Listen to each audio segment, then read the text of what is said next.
Xin chào mọi người, mình là Coi. Hôm nay Coi sẽ hướng dẫn mọi người về tính năng vệt sao trên thẻ UR. Đây, UR nè, vệt sao nè. Đấy, Coi nhận thấy là có rất là nhiều người đang bị sai về cái tính năng này. Đấy, hôm nay Coi sẽ giúp mọi người định hình lại ha, đi đúng hướng lại để cho khỏi bị ảnh hưởng về sau này.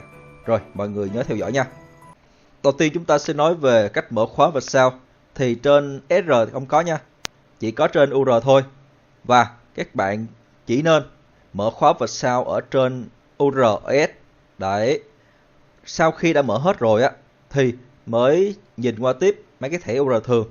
Đó, và lưu ý nha, đừng có mở vệt sao ở cái thẻ cùi này nè, mấy cái thẻ hai màu này nè. Đó, thẻ hai màu đừng có làm. Bởi vì sao? Khi các bạn làm nhầm á, các bạn giảm cấp nè, nó không có hoàn trả lại nguyên liệu đâu nha. Đó, lưu ý kỹ.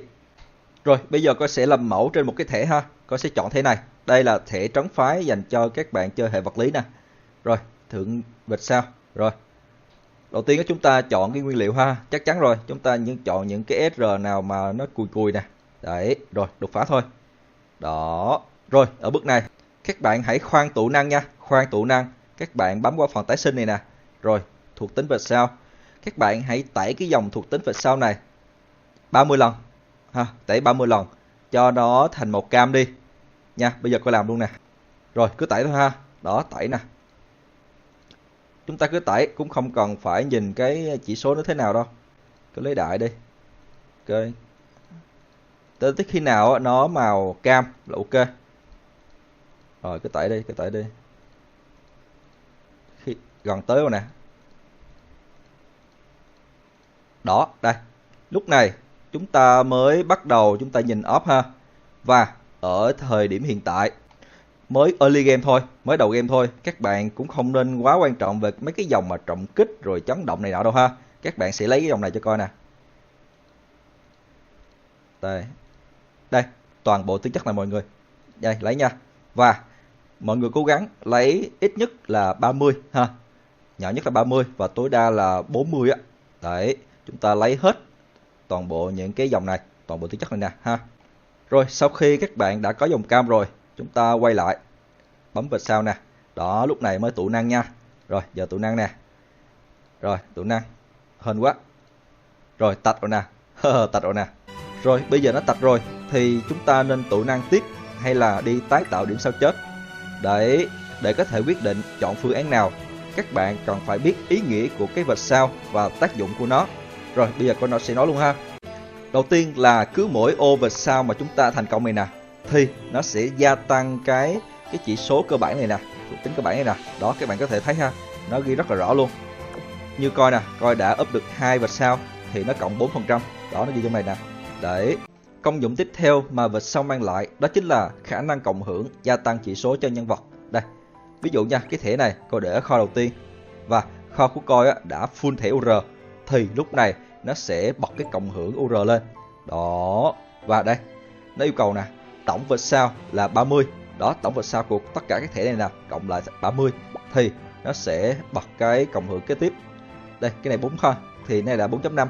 Đấy, tuy nhiên ha, trước cấp 60 các bạn cũng không cần quá phải quan tâm tới cái này. Nhớ nha, không cần phải quan tâm đâu, cứ build cho chuẩn. Đây, ví dụ như ha, Coi không có xài full UR như vậy, Coi sẽ build những thẻ ví dụ như là đây, bỏ thẻ này vào. Đó. Rồi, cái thẻ chim này. Đó. Đấy, chứ không cần phải full UR sớm đâu nha mọi người. Rồi, công dụng tiếp theo đó chính là khả năng kích hoạt trợ chiến cho đồng hành Bulgari. Đó. Rồi, lát nữa Coi sẽ nói về phần trợ chiến này sao ha.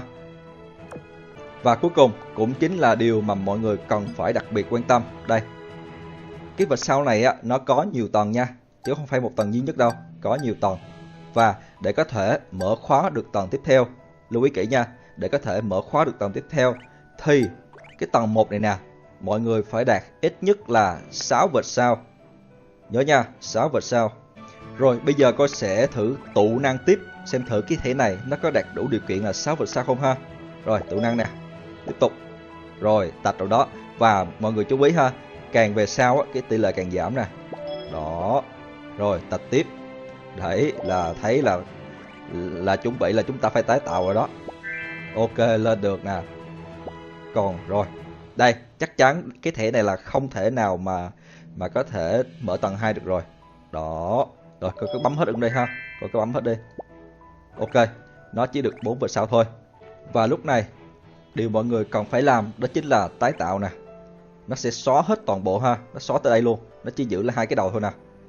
Và chúng ta lại tụ năng lại, làm sao cho đủ 6 vệt sao. Thì ở cấp 60 các bạn mới có thể mở khóa lên tầng 2, nhớ nha. Và một điều cực kỳ quan trọng nữa mà mọi người cần phải đặc biệt lưu tâm, đó chính là trước khi mở khóa tầng 2, mọi người phải tẩy được cái dòng cam này. Nhớ nha, phải tẩy được cái dòng cam này rồi chúng ta mới mở khóa tầng 2. Bởi vì sao? Khi mà các bạn ở tầng 1 đã sở hữu được cái dòng cam này rồi á, thì cứ những tầng tiếp theo nó sẽ tự động nhảy qua dòng cam hết luôn.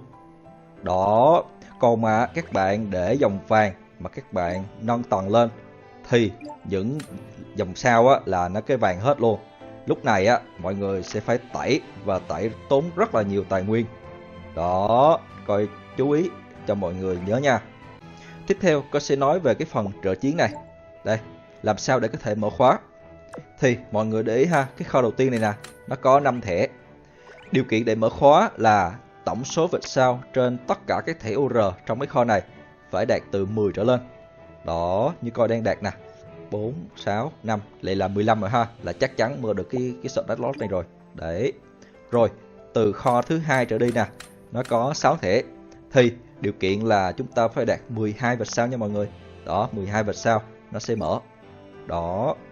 Rồi cái cơ chế mà nó trợ chiến cho đồng hành đó, nó cũng rất là đơn giản ha. Nó sẽ búp sức mạnh cho mấy cái con đồng hành này, nó theo thứ tự luôn nè. Slot 1 là slot 2 và slot 3. Rồi sau đó nó cứ lặp lại ha, lặp đi lặp lại theo chu kỳ là 3. Đấy. Vậy gắn thẻ vào trợ chiến này làm sao cho nó hợp lý? Thì mọi người có thể để ý ha, trong này nó búp cái con công chúa xích long nè. Và công chúa xích long này á, chủ yếu là đam vật lý nè. Thì coi sẽ gắn cái thẻ mà có cái chỉ số cơ bản này nè. Chỉ số cơ bản này nè, nó cộng đam vật lý. Và đồng thời cái cấp giao kết á, cái chỉ số giao kết nó cũng cộng sức mạnh luôn. Đó, và lựa chọn tốt nhất của coi á, là cái này, vượn sư tử nè. Đấy. Rồi slot thứ 2. Đây.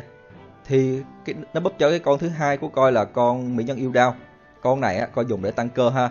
Thì coi sẽ chọn cái con thoa giáp long này nè. Nó cộng thể chất nè, dẻo dai nè, đồng thời nó cũng có sức mạnh để có thể gây thêm một lượng sát thương vật lý khá là ok. Đó. Rồi slot thứ 3, slot thứ 3 thì nó chưa mở ha, cấp 60 nó mới mở nên gắn tạm thôi, cũng không cần để ý quá nhiều ha. Rồi hai cái này thì chúng ta lặp lại thôi. Đó, lặp lại nè. Rồi cái này cũng vậy thôi. Đấy. Rồi coi nói thêm về cái chỉ số trợ chiến này nè.